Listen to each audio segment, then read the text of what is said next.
오늘 우리에게 주신 하나님 말씀 창세기 35장 1절에서 15절 말씀입니다.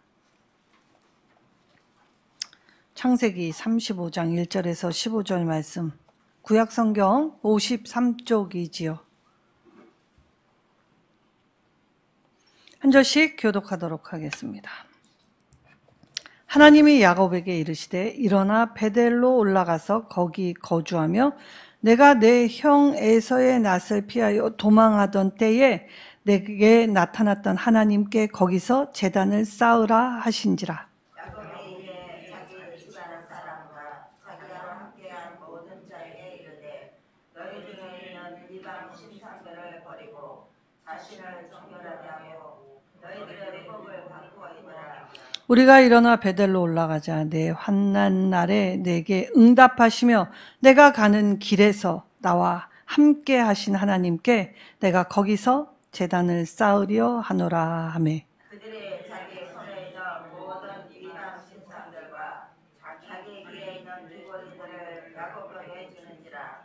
야곱이 그것들을 세겜 근처 상수리 나무 아래에 묻고 그들이 떠났으나 하나님이 그 사면 고울들로 크게 두려워하게 하셨으므로 야곱의 아들들을 추격하는 자가 없었더라.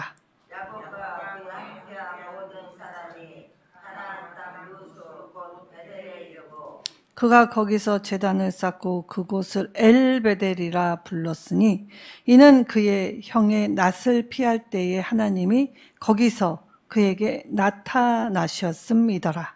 리브가의 이모 드보라가 죽음에 그를 베델 아래에 있는 상수리 나무 밑에 장사하고 그 나무 이름을 알롱 바구시라 불렀더라. 야곱이 밧단 아람에서 돌아오매 하나님이 다시 야곱에게 나타나사 그에게 복을 주시며 하나님의 이에게 이르시되 내 이름이 야곱이지만 내 이름을 다시는 야곱이라 부르지 않겠고 이스라엘이 내 이름이 되리라 하고 그가 그의 이름을 이스라엘이라 부르시고 하나님이 그에게 이르시되 나는 전능한 하나님이라 생육하며 번성하라. 한 백성과 백성들의 총회가 내게서 나오고 왕들이 내 허리에서 나오리라. 내가 아브라함과 이삭에게 준 땅을 내게 주고 내가 내 후손에게도 그 땅을 주리라 하고 하나님이 그와 말씀하시던 곳에서 그를 떠나 올라가시는지라. 야곱이 하나님이 자기와 말씀하시던 곳에 기둥 돌 기둥을 세우고 그 위에 전제물을 붓고 또 그 위에 기름을 붓고 함께 읽겠습니다. 하나님이 자기와 말씀하시던 곳의 이름을 베델이라 불렀더라. 아멘. 첫 마음을 회복하기 위해 우리 첫사랑 그리고 우리가 생각할 때 처음 순간, 처음 기념일들 기억하면 이 입가에 미소가 지어지고 그리고 우리도 그러한 때가 분명히 있었습니다. 사랑이 어떻게 변하니? 라고 광고에서 울부짖는 소리가 있지요. 자, 사람이 하는 건 다 변합니다. 딱 그 자리에서만 살아갈 수는 없기 때문이지요. 그러나 삶이 변한다고 해서 마음이 변해서는 안 되겠습니다. 마음은 중요한 것이기 때문입니다. 마음이 변치 않아야 어떠한 상황 속에서도 이길 수 있기 때문이지요. 자, 초대교회 7교회 중에 특별히 이 처음 사랑을 버린 교회, 에베소 교회는 책망을 받았습니다. 첫사랑을 잃어버렸다. 내가 주를 처음 만났을 때, 그때 그 감격, 그 구원의 은총, 나 같은 죄인을 어떻게 사랑하시고 어떻게 피 흘리시며 어떻게 다시 살리셨는지 원론적인 이야기가 아니라 내 삶의 이야기가 될 때에 우리가 하나님의 그 사랑 잊지 말아야 하지요. 자, 야곱은 형 에서의 미움과 분노 속에서 자기가 자란 땅, 고향, 부모님의 곁을 떠나야 했습니다. 그때 암담하고 막막하였지만 그때 하나님을 경험하였기 때문에 하나님을 믿고 길을 떠났지요. 길을 떠난 그 길에 수많은 일들이 일어났습니다. 사실 야곱, 셉셉하고 얍살하고 어쩌면 사기꾼이라고 말을 해도 부족함이 없을 정도로 그는 그렇게 얍살한 사람이었습니다. 이치 그리고 실리 따지는 게 누구보다 발빠른 사람이었지요. 그런데 오늘 그가 아버지 이삭을 속여가면서까지도 쟁취하려고 했던 건 하나님의 축복이었습니다. 하나님의 축복, 쟁취해야 얻는 것이라 생각했기 때문에 속이는 것마저도 스스럼 없이 행했던 자가 야곱이었지요. 야곱의 일생을 살펴보면 지금 자기보다 더한 라반을 만나게 되었습니다. 그리고 라반은 자기의 속임보다 더 혹독하고 가혹했던 사람이지요. 더구나 친척이라는 나와 가장 가까운 사람이 주는 이 배신감, 배반감, 배덕함은 사실 살아가기가 더 힘든 아픔, 고통의 가중됨이었지요. 그리고 이 라반에게서 드디어 하나님이 그동안 잃었던 것, 착취되었던 것, 그리고 자기가 이 억울했던 모든 것을 되찾게 해주시는 순간이 왔습니다. 그렇습니다. 우리는 그리스도인으로 살면서 여러 가지의 풍파를 많이 만나게 됩니다. 처음 사랑, 하나님의 구원의 감격, 그 분명히 있었는데 그 경험이 내가 천국에 이를 때까지의 안정감 무조건 주는 것이 아니라는 것이죠. 근데 이때에 늘 자기 수단, 자기 지혜, 자기 방편으로 일했던 야곱이 이제 서서히 변하고 있다라는 걸 말씀을 통해 볼 수 있습니다. 자, 야곱은 늘 발빨랐고 또 손이 빨랐던 사람입니다. 그리하여 무슨 일을 당면했을 때에 자기 대처가 쉬운 사람, 그리고 자기 대처로 방비했던 사람, 그리고 이 야곱은 특별히 장점이 있었지요. 성실했던 사람입니다. 정직하진 않았어도 매우 부지런했던 사람이지요. 자, 야곱이 눈을 이 감을 겨를이 없이 일했다라고 하소연을 했을 정도로 그는 아침 일찍 일어나 저녁 늦게 누워도 열심히 일은 했던 장점이 있던 사람이지요. 그런데 위험에 처했을 때 이제 야곱은 자기의 수단, 자기 생각, 자기 계획으로 이루지 않습니다. 하나님께 맡기기 시작했죠. 하나님을 찾는 믿음의 사람으로 변화하는 중이라는 것입니다. 완전 변모했다는 것이 아니라 지금 변화하고 있는 중입니다.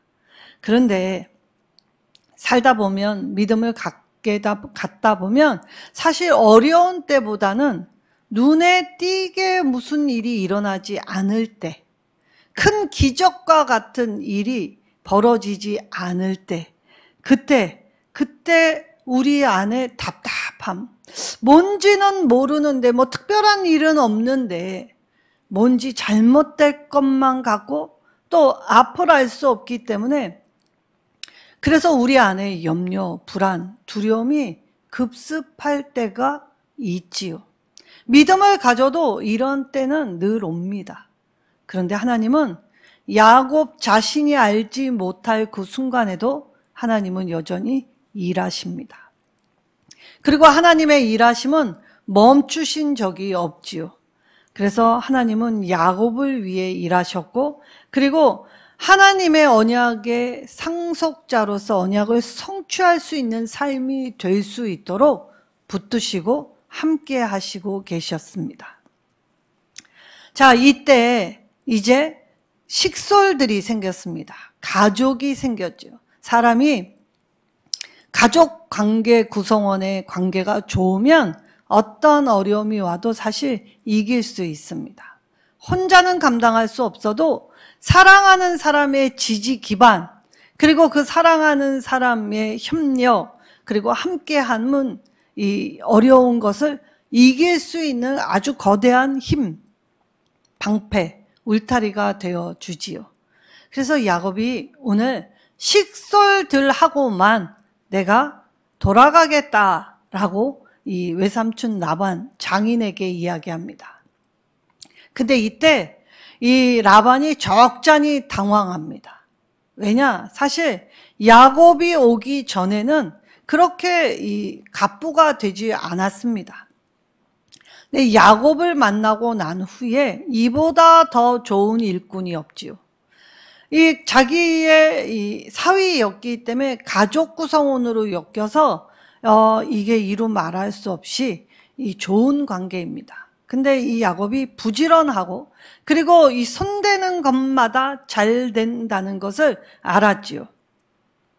그리하여 이 라반이 야곱이 떠나간다라는 말을 듣자마자 파격적인 제안을 하게 됩니다. 사실 이 제안 있을 수 없는 일이죠.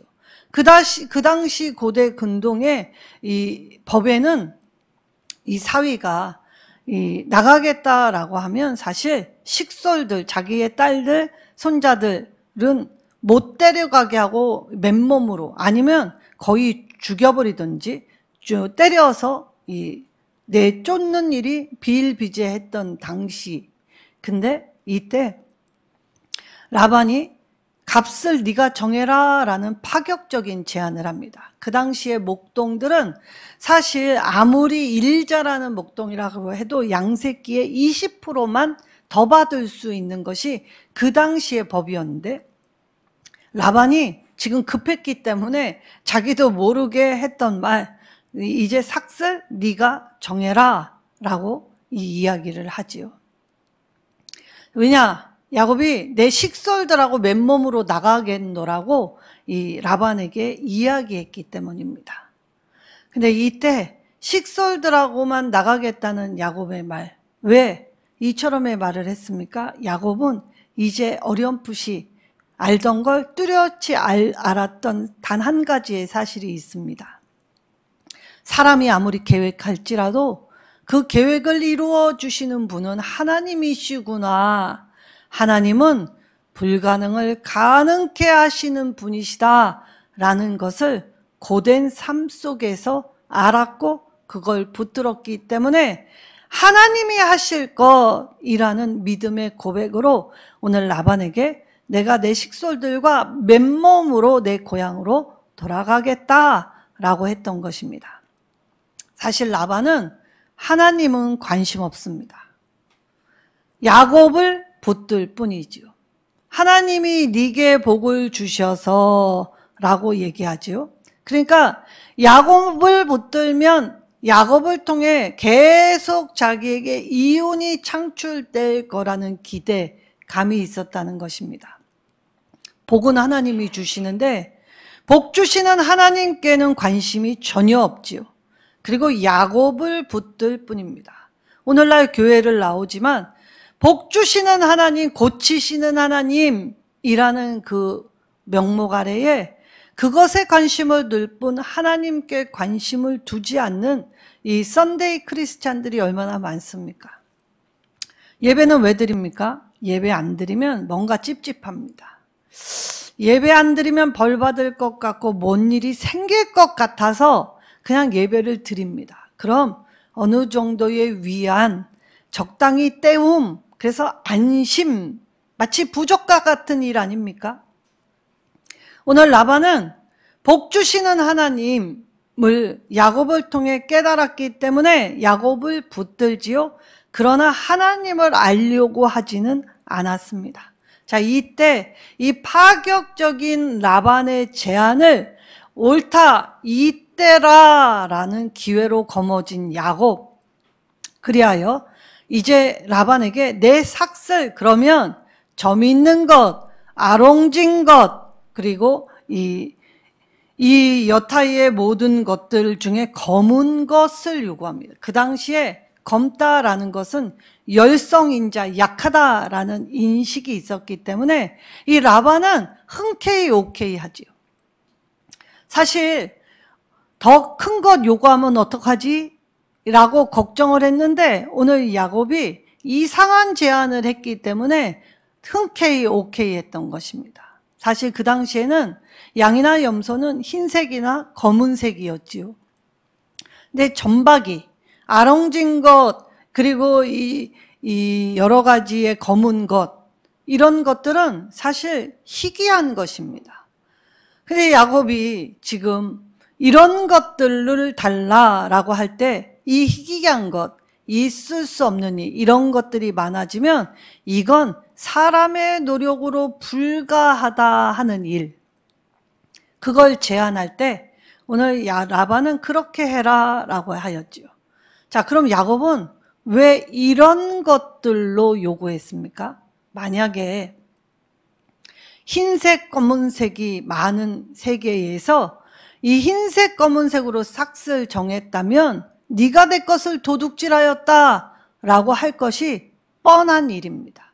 그럼 죽 서서 개를 준다고 자기는 열심히 희생하고 열심히 나아갔지만 싹쓸 얻지 못할 건 분명한 일이죠.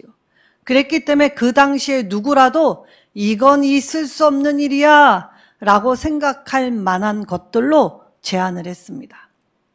성경에는 야곱이 이 점 있는 것, 아롱진 것, 검은 것이 나오게 하기 위해 버드나무 신풍나무의 껍데기를 벗겨서 이 양들이나 염소가 새끼 뵐 때에 물을 마실 때 눈 앞에 그것을 보게 했다. 근데 그게 과학적인 방법도 아니고 그 어떤 방법도 아닙니다. 근데 야곱이 하나님을 믿었기 때문에 하나님이 하실 것, 그래서 누구라도 확연히 내 것이라는 것을 알 수 있는 방편으로 그걸 요구하였지요. 자, 이때에 하나님이 함께 하시는 사람, 축복의 통로인 사람, 그 사람의 표식으로 말미암아 그런 사람들이 세상 곳곳에 있게 되면 세상 사람들은 그 사람들이 자기와 함께 더 있어 주기를 바라게 됩니다. 그 사람 붙들면 야, 이 사람은 하나님이 함께 계시는구나. 야, 이 사람은 기독교인이야. 이 사람은 하나님이 책임져 주시는 사람이 분명하다 라는 징표. 그래서 사람들은 우리가 예수님을 똑바로 믿으면 우리를 향해 존경의 눈빛, 그리고 우리를 곁에 두려고 달라붙게 되는 것입니다. 유명한 이 사상가이자 이 불란서의 사르트르가 너희 그리스도인들이 비그리스도인들 우리에게 해줄 단 한 가지는 그리스도인답게 사는 것이다 라고 얘기했습니다. 우리가 하나님을 믿는 사람으로 하나님이 하실 것, 절망 중에서 어려움 중에서도 하나님을 부르짖고 하나님께 아뢰고 하나님을 붙드는 사람이 되라는 것입니다.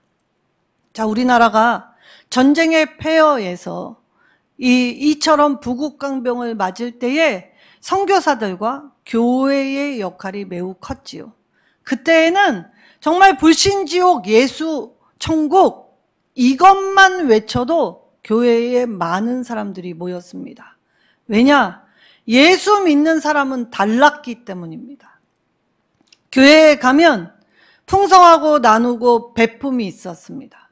교회 학교 여름에 종소리만 울려도 그 종소리에 그 댕댕댕 거리는 소리에 마음이 울컥하여 저절로 나오는 사람도 있었습니다. 근데 오늘날 교회의 종탑의 종은 없어졌지요. 시끄러운 소음이 되었습니다. 그리고 종탑이 있다고 하더라도 도시에서 종을 울리면 이 방음이 시끄럽다고 하여 고소당하기 마련이지요. 그래서 오늘날의 교회는 종을 울리지 못하게 되었습니다. 우리가 그리스도인답게 살지 못했기 때문에 세상이 우리를 고소하고 세상이 우리를 회방하며 세상이 우리를 얕보았던 것이죠. 오늘 야곱은 그동안 눌렸던 것, 속았던 것, 라반을 통해 야곱이 훈련받았지만 하나님은 오늘 야곱이 그동안 억울하게 착취되고 눌렸던 모든 것을 라반의 손에서 야곱의 손으로 다시 돌려주셨습니다. 출애굽을 할 때 애굽에 갖가지의 억울함, 송사, 착취가 있었지만 구원의 그날 하나님이 그 애굽 땅을 애굽에서 하나님의 나라로 부르실 때에 당당하게 나올 때에 애굽의 모든 사람의 손에서 그간에 억울했던 모든 걸 다 가지고 나올 수 있게 하셨다는 것입니다. 그리고 나서 이 야곱이 도망하게 될 때에 먼저 하나님 말씀이 있으셨습니다. 네 고향으로 이제 돌아가라. 확신이 있었고 말씀이 있었습니다. 자, 언제 갈까? 그 기회를 노리고 있는 그때는 바로 양의 털을 깎을 때였습니다. 보통은 양의 털을 큰 도시에서 깎아서 염색하고 가공하기 때문에 이 양털 깎는 축제가 열리기 시작하지요. 이때에 누구도 우리에게 관심 두지 않을 것이라고 생각한 야곱은 하나님의 말씀을 듣고 이 도망을 갔지만 사실 3일 길밖에 가지 못했습니다. 그리고 발각이 되었고 잡히게 되었지요. 근데 이때도 하나님의 간섭은 야곱과 그의 소유와 그의 가족에게 손을 대지 말라라는 경고, 하나님을 모르고 하나님 필요 없다, 그리고 하나님을 알지도 못한 라반의 꿈에 나타나셔서 하나님 말씀하실 때 믿지도 않는 라반은 하나님의 말씀을 듣고 오히려 라헬이 훔쳐간 드라밈도 찾지 못했지요. 하나님은 철저히 보호하셨습니다. 비록 라헬이 잘못하였다 하더라도 하나님은 고향으로 돌아가라 라는 하나님의 계획에 보호하시며 이 야곱과 그의 가족들을 다 무사하게 화친 계약을 맺고 돌아갈 수 있도록 하셨습니다. 자, 그러면 하나님이 돌아가라라고 하셨고 이 라반에게 직접 개입하셨기 때문에 평안한 길이었습니까? 아닙니다. 위기는 더 큰 위기가 왔습니다. 삶은 녹록지 않습니다. 우리가 예수 믿는다고 해서 무조건 번영, 편안함, 기쁨만 가득하지 않지요. 자, 라반의 추격을 피했더니 이제 누구 앞에 서야 합니까? 20년 전 형 에서의 분노 앞에 서야 합니다. 사람은 망각의 동물이지요. 20년쯤 지나면 잊는다라고 하지만 실상 우리의 증오, 분노, 복수는 20년이 지나도 어제가 오늘처럼 생생한 일이지요. 그리하여 이제 첩첩상중 중에 고작 한 산을 넘었더니 더 큰 산 에서가 군사 400명을 데리고 오고 있다라는 소리를 들었습니다. 자, 그때 그 밤 야곱은 할 수 없는 것, 할 수 있는 것은 아무것도 없었습니다. 그래서 자기가 할 수 있는 한 가지 일, 바로 하나님께 부르짖어 기도하기 시작했지요. 그때 하나님은 하나님의 군대를 보내셨습니다. 그리고 야곱을 위로하시고 격려하셨지요. 자, 이때에 그 밤은 영적인 기나긴 싸움이 시작되었습니다. 이 싸움은 누구도 지지 않으려고 했지요. 그래서 새벽녘까지 이 싸움이 계속됩니다. 자, 우리가 하나님의 말씀 듣고 하나님의 이 천국 백성의 상속자로 이 땅에 살아가면서도 여전히 내 고집 참 안 바뀝니다. 내 습관, 내 말투, 그래서 안 바뀌는 내가 말씀의 씨름을 받게 될 때에 내가 하나님의 말씀에 조명함 받을 때 나도 모르는 사이에 서서히 변화되고 있다는 걸 인지하지 못했죠. 이때 천사가 한 방 먹입니다. 그리하여 이 영적 싸움에서 야곱의 환도뼈가 부러지게 되었지요. 자, 야곱의 환도뼈가 부러졌다는 말은 야곱이 패배했다는 말입니다. 내가 죽어야 하나님의 말씀을 따라 변화할 수 있다는 것입니다. 그 밤에 야곱은 철저히 패배했죠. 그리고 패배한 야곱에게 이스라엘이라는 새 이름을 주셨습니다. 그래서 이제 야곱으로 불리지 않고 이스라엘로 불리게 되리라. 자, 이스라엘의 새 이름을 주신 건 승리를 의미하죠. 야곱은 그 밤에 패배도 경험하였고 승리도 거머쥐게 되었습니다. 동시에 패배와 승리를 맛보게 되었지요. 하나님의 사람은 나는 죽고 예수로 사는 승리자였다는 것입니다. 그리고 하나님의 또 한 간섭으로 형 에서와 화해를 하게 되지요. 자, 이때 야곱이 조금씩 변하고 있다는 것은 무엇입니까? 여전히 에서 형을 만나게 될 때 편애 때문에 자기 사랑하는 순서대로 줄을 세웁니다. 자, 사람은 그런 것입니다. 쓰면 뱉고 달면 삼키지요. 내가 애장하는 것, 끝까지 놓지 않은 것들이 있지요. 근데 야곱이 변한 것은 기도하고 예배드리고 그래서 삶의 고됨 속에서 야곱이 변할 때 어떻게 변화하였느냐? 물론 여전히 바뀌지 않은 모습 그대로 남아 있지만 이제 자기가 선두에 서게 됩니다. 책임 맡은 자로서 책임을 다하기 위해, 그러니까 변화되었다는 표식이지요. 그래서 형 에서를 만나게 될 때 자기가 애장하는 순서대로 줄을 세우지만 자기가 책임은 다하겠노라고 선봉에 서게 되어 그 선봉에서 화해라는 것을 맛보았습니다. 이때도 완전히 바뀐 것은 아니죠. 그래서 형한테 다시 거짓말을 합니다. 새 일로 가 계시면 내가 새 일로 가겠나이다. 그러나 비스무리한 새 일이 아닌 세겜으로 가게 됩니다. 안 갔다는 것이죠. 왜? 아직 불안했던 것입니다. 형이 돌변하면 어찌 될까? 우리는 늘 하나님 말씀 들으며 아멘이라고 신나게 고백해 놓고 교회 문을 여는 순간부터 엄습해오는 두려움, 또 문제, 허덕이며 휩싸이게 되지요. 자, 이때 더 큰 위기가 찾아옵니다. 그 세겜, 거짓말, 아직도 예습관을 버리지 않는 야곱이 한 작은 거짓말이 오늘 자신뿐만이 아니라 자신의 아들들과 딸에게 임하게 되었지요. 자, 유일한 외동딸 디나가 세겜 추장의 아들에게 강간을 당합니다. 자, 이 일이 사실 얼마나 엄청난 일입니까? 이때 야곱의 아들들이 격분하였지요. 그래서 야곱이 하는 가장 잘하는 것, 속임으로 세겜 사람들을 속여 도륙을 하였지요. 이건 믿는 사람의 방식이 아닙니다. 이때 야곱은 처탐했습니다. 내가 본을 보여 애들이 이렇게 되었구나. 자, 이러니 이쯤 되니 이제 야곱은 두 산 두 발 다 하나님께 들게 되죠. 그리고 가족에게 선포합니다. 이제 우리는 일났다. 우리가 이 일이 들려지게 될 때 사방에 공격이 오면 우리는 살아남을 자 아무도 없다.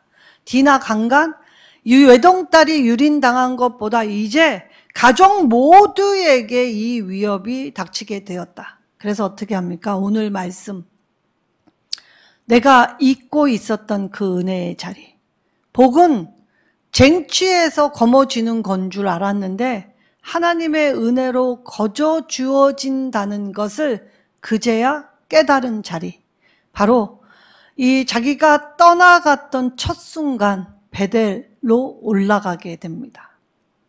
하나님의 성전을 찾았다는 것이지요. 세겜에서 베델, 그때 세상은 지형으로 보면 내려가는 것이죠. 그런데 왜 베델로 올라가자? 하나님의 성전을 향하여 가자. 우리의 마음을 이제 세상이 아닌 하나님께 두자. 그래서 우러러 보는 것이 이제 세상 가치가 아닌 하나님의 말씀이었다는 것입니다. 이때 말씀 들으러 올 때 주의해야 하는 것, 내가 가치 삼은 모든 걸 내려놓아야 하지요. 그래야 말씀이 들리기 시작합니다. 그래서 오늘 야곱이 자기와 말씀하시던 바로 그곳, 하나님의 집, 그리고 그때 자기가 하나님께 서원했던 것, 잊고 있었던 그 은혜를 다시금 떠올려 어떻게 합니까? 먼저 오늘 14절에 기둥에 전제물을 붓고 기름을 부었다라고 합니다. 나는 여전히 그 자리에 서 있지만 이제 내 마음이 바뀌었습니다. 그리고 하나님의 기름, 성령의 충만함을 갖고 내가 그간 내 고집, 내 아집, 내 생각, 내 멋대로 살았던 모든 것들을 하나님께 아뢰어 그때 나를 만나주시고 여지껏 지켜주신 그 은혜를 떠올리는 그 자리로 돌아가자. 거기서부터 다시 시작하자라고 하였던 것이지요. 그리고 이때 모든 식솔들에게 자기의 소유, 자기와 함께 있는 모든 사람에게 공포합니다.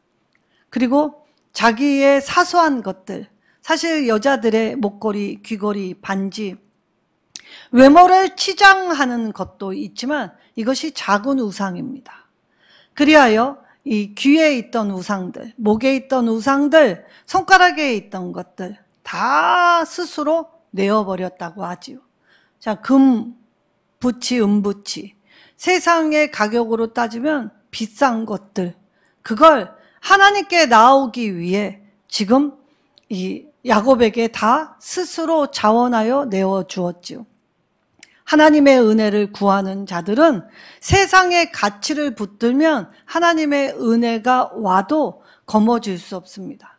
내가 세상의 것을 움켜쥐고 있는데 내 손을 펴야 하나님의 은혜를 받을 수 있는데 어찌 받겠습니까? 그래서 위기 앞에 선 이 야곱과 그의 가족들은 모두 한 마음과 한 뜻으로 이 위기 앞에서 하나님을 부르짖고 찾게 되었지요. 그때 내가 주인 삼은 모든 걸 다 내려놓았습니다. 그리고 그 우상을 오늘 베델 아래 상수리 나무 밑에 먼저 묻었지요.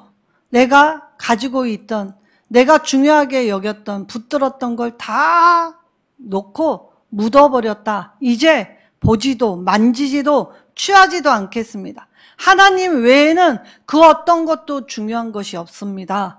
라고 고백했다는 말입니다. 그리고 바로 그때 그 20년 전에 이 풍파를 맞기 전에 나를 만나주시고 지금까지 인도해 주신 하나님의 은혜의 자리를 다시 찾아 들어가 거기서 첫 마음을 다시 회복하기 시작하며 제단을 쌓았다고 합니다. 오늘 아프십니까? 어려우십니까? 내가 세상에 구하여도 찾지 못하였다면 이제 내가 움켜쥔 걸 내려놓고 하나님의 은혜를 구하는 자가 되어야 합니다. 우리는 하나님의 은혜를 받았어도 여전히 잘 변하지 않습니다. 그러나 하나님은 그 순간마다 위기마다 항상 응답하셨고 부르짖을 때마다 하나님의 이름을 부를 때마다 외면치 않으셨습니다. 그리고 다시 한번 이 제단 위에서 야곱과 그의 가족들을 만나주시고 응답하여 주시지요. 그리하여 오늘 제단을 쌓을 때 제단을 쌓은 그곳에서 다시 말씀하여 주십니다. 우리가 하나님을 만났을 때 만남 속에서 들려주시는 음성의 귀 기울이고 그 귀 기울인 말씀이 내 힘이요 능력이요 기쁨이 될 때 여전히 상황은 변하지 않지만 내 마음이 변했기 때문에 변화된 삶으로 감당하며 살아갈 수 있지요. 그래서 우리의 깨달음, 비록 질고가 온다 하더라도 더 큰 일 맞이하지 않은 것이 은혜구나. 하나님께서 방비하라고 주신 다시금 기회이구나. 수많은 사람들이 많은 일들을 겪습니다. 기독교인이라고 더 많이 겪는 것도 아니고 또 하나님을 모른다고 해서 적게 겪는 것도 아닙니다. 우리는 이 땅에 살아가면 누구든 다 겪는 것이 이 땅의 삶이죠. 그러나 하나님을 만나면 하나님의 살아계심을 경험하면 이보다 더 좋을 수 없는 건 하나님이셨음을 깨닫게 되죠. 야곱은 이제 사기꾼에서 하나님 나라의 상속자로 변화하고 있습니다. 변화하는 자리는 늘 말씀을 들려주셨고 회개하며 하나님을 찾을 때 하나님은 직접 간섭하시고 보호하시고 개입하셔서 하나님의 전능하심을 삶으로 고백하게 하여 주셨지요. 우리의 예배의 자리, 이제 우리의 마음, 하나님이 주시는 그 구원, 첫사랑을 회복해야 합니다. 회복할 뿐만이 아니라 감격해야 하지요. 그래서 내 자아를 죽이고 하나님의 말씀을 따라 사는 한 사람 한 사람 될 때 우리의 그 제단에 성령의 불이 활활 타오라 우리의 죄를 씻어주시고 우리의 기도가 하나님 보좌에 상달되고 응답되는 기쁨을 주시지요. 그럼 세상 모든 사람들이 그리스도인답게 사는 나를 필요로 하고 가까이 하며 그래서 나를 하나님이 함께해 주시는 사람, 축복의 통로인 사람으로 인정하게 될 것입니다. 오늘 우리도 사실 당할 수밖에 없는 인생길에서 하나님의 인도와 보호가 없었다면 우리는 아무 힘이 없는 미약하고 무능한 존재이라는 것이지요. 그러나 하나님은 때가 있으십니다. 하나님의 때에 그간 받지 못했던 것 다 청산하게 하십니다. 억울했던 것 우리에게 다 해결해 주시고 풀어 주시지요. 우리의 육체는 쇠퇴하지만 우리의 영은 날로 풍성하고 강하여지게 될 때 하나님이 나에게 말할 수 없이 좋으신 분이심을, 좋으신 하나님의 임임을 우리가 세상에 전하고 세상에 고백하는 저와 여러분 되시기를 예수님의 이름으로 축원합니다.